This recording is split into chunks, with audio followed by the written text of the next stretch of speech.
E aí, pessoal, tudo certo com vocês? Como é que estão aí? Professor Denilson Seixas, então, vamos trabalhar mais um pouquinho aí, fazendo mais uma videoaula sobre hoje. Vamos colocar aqui o assunto Igreja Medieval. Olha só. Então, mais um pouquinho aí sobre o período medieval. Lembrando sobre o teocentrismo, né? No período medieval, então, nós tínhamos uma situação onde Deus é o centro, né?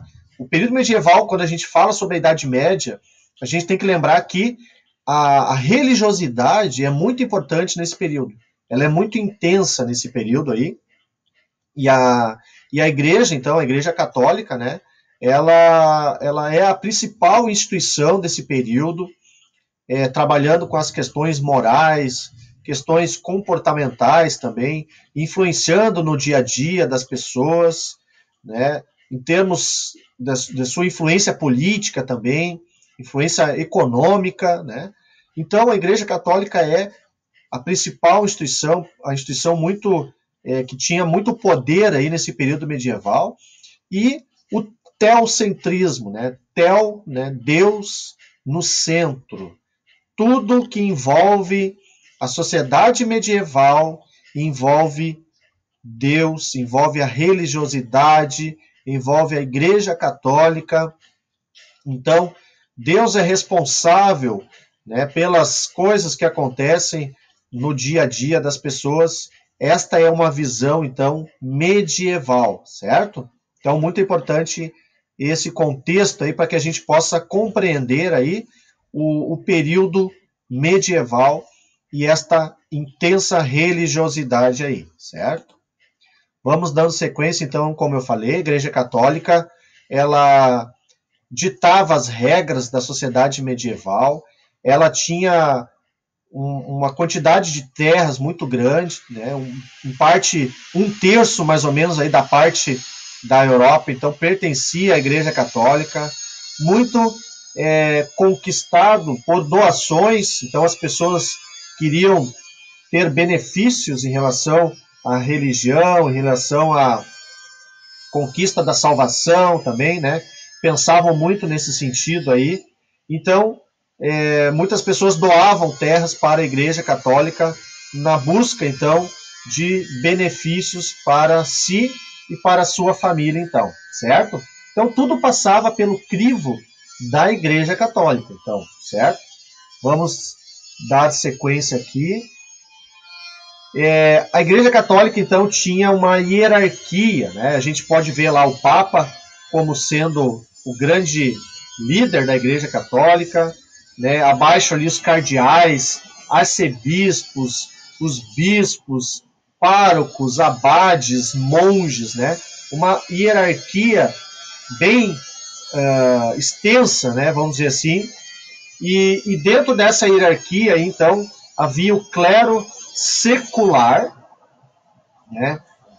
O clero secular, então, se a gente for ver, faziam atividades fora do convento.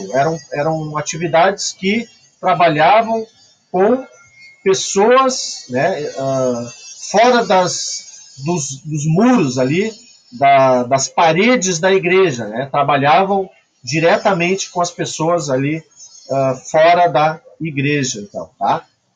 Esse era o clero secular. Também tinha o clero regular, que trabalhava, então, na parte interna dos conventos, dos mosteiros também, faziam atividades de oração, né, atividades internas ali. Lembrando, é importante a gente lembrar sobre os monges copistas. Havia os monges copistas que trabalhavam dentro dos mosteiros e faziam cópias de livros inteiro à mão. Então, na época, não havia um sistema de impressão, né? Como a gente tem hoje aí, as máquinas de xerox, não havia na época. Né? Então, os livros eram copiados inteiros à mão. Então, era um trabalho enorme. E foram foram trabalhos bem importantes dos monges copistas para que alguns livros se mantessem, né, ao longo dos anos, né? Então, se a gente não tivesse aí a ação dos monges copistas, algumas obras da Grécia Antiga e da Roma Antiga, por exemplo, poderiam ser perdidos, né, com a ação do tempo. Então, os monges copistas tiveram bastante importância aí nesse sentido, certo?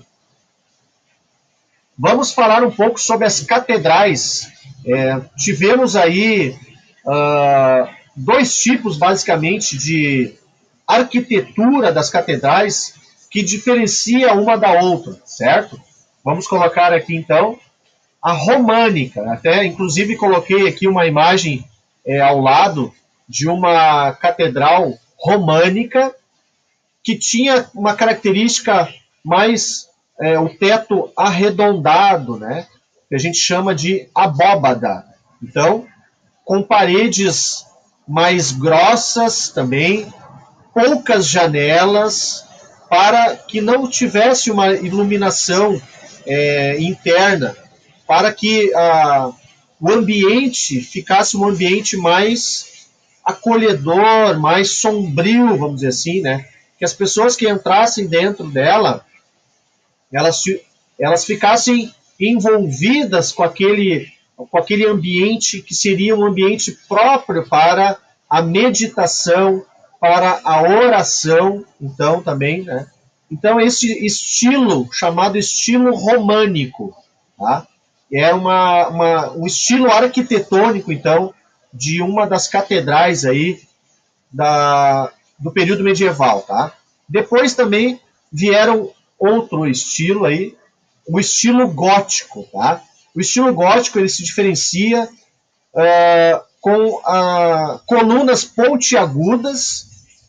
Então, como a gente vê na imagem ao lado aí que eu coloquei para vocês, uma catedral, essa é a Catedral de Milão, e então já tem uma arquitetura bem diferente, com janelas maiores, com vitrais também maiores, paredes finas, com a possibilidade, então, da luminosidade entrar para dentro da catedral, tá?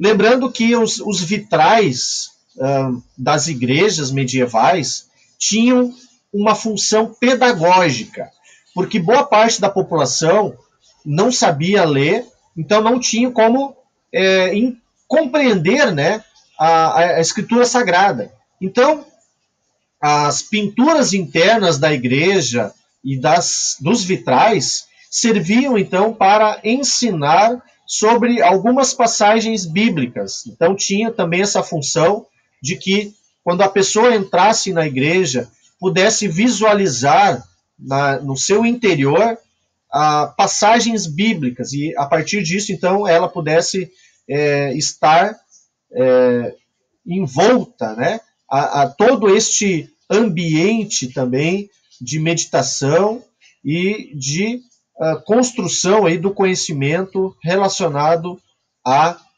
Bíblia, tá? Certo? No período medieval, as pessoas não tinham muito a prática de fazer a leitura própria da Bíblia.